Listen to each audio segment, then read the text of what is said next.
후쿠시마 오염수 방류 기사 봤어? 정말 대책 없지 않아? 맞아. 전 세계 반대에도 불구하고 그런 만행을 저지르다니. 정말 화도 나고 걱정돼. 앞으로 방사능에 노출된 이 수산물들은 어떻게 관리해야 될까? 우선 엄격한 원산지 관리가 필요하지 않을까? 맞아. 특히 방사능에 취약한 아이들과 임산부의 주의도 필요해 보여.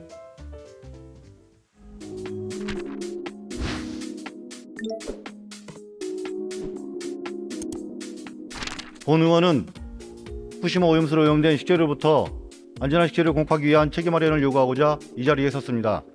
지난 8월 24일 일본 정부는 주변국가 자국민의 반대에도 불구하고 태평양 후쿠시마 오염수를 투기를 강행했습니다.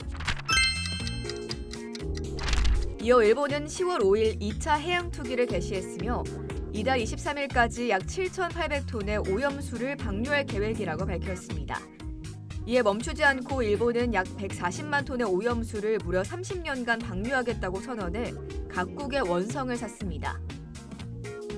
대한민국 시민 모두가 오염수 해양 방류로 인한 불안감이 커지고 있는 가운데 특히 방사능에 취약한 영유아 자식들을 둔 학부모님들의 우려의 목소리가 커지고 있습니다.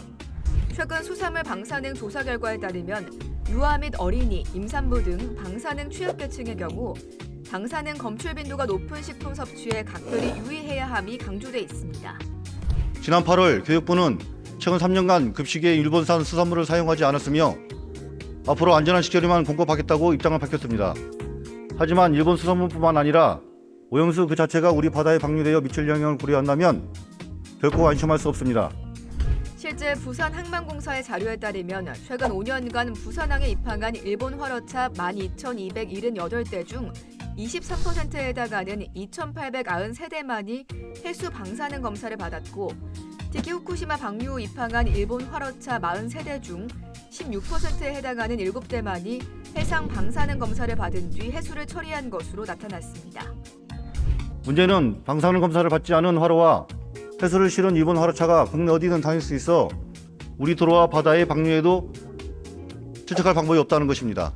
이처럼 방사능 오염 가능성이 어떠한 방식으로도 일상생활 속에 접근할 수 있으므로 대책 마련이 시급한 실정입니다. 이에 본 의원은 오염수 방사능 등 유해물질로부터 전주 시민과 학생들의 건강에 직결된 안전한 먹거리를 지키기 위해 몇 가지 대책을 말씀드리고자 합니다. 김성규 의원은 첫째로 수입 수산물의 철저한 원산지 관리를 강조했습니다. 최근 해양수산부의 수산물 원산지 위반 적발 현황에 따르면 지난해 74건과 비교해 올해 8월 기준 164건으로 약 20배 증가한 것으로 나타났습니다. 이에 김성규 의원은 원산지 관리를 강화하여 시민들의 신뢰 구축이 필요하다고 주장했습니다. 둘째, 방사능으로부터 학교 급식의 안전성을 확보하기 위해 학교 급식에 사용되는 식재료에 대하여 방사능 전면 검사를 실시해야 합니다. 또 검사 결과 시 방사능 유해물질 식재료가 발견되면 해당 식재료 사용을 즉시 금지시키고 검사 결과를 공개해야 합니다. 마지막으로 유관기관과 적극적인 협조 체계를 구축해야 합니다.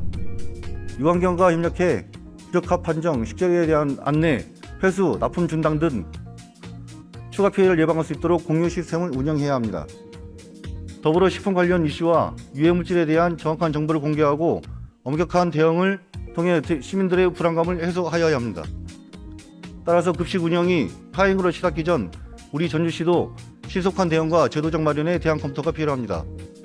영유아 학생, 전주 시민 모두의 안전한 식품 공급을 위해 방사능 오염물질의 심각성을 깊이 인지하고 방사능 검출 식재료에 대한 안전 대책을 적극적으로 마련해 주실 간곡히 부탁드립니다.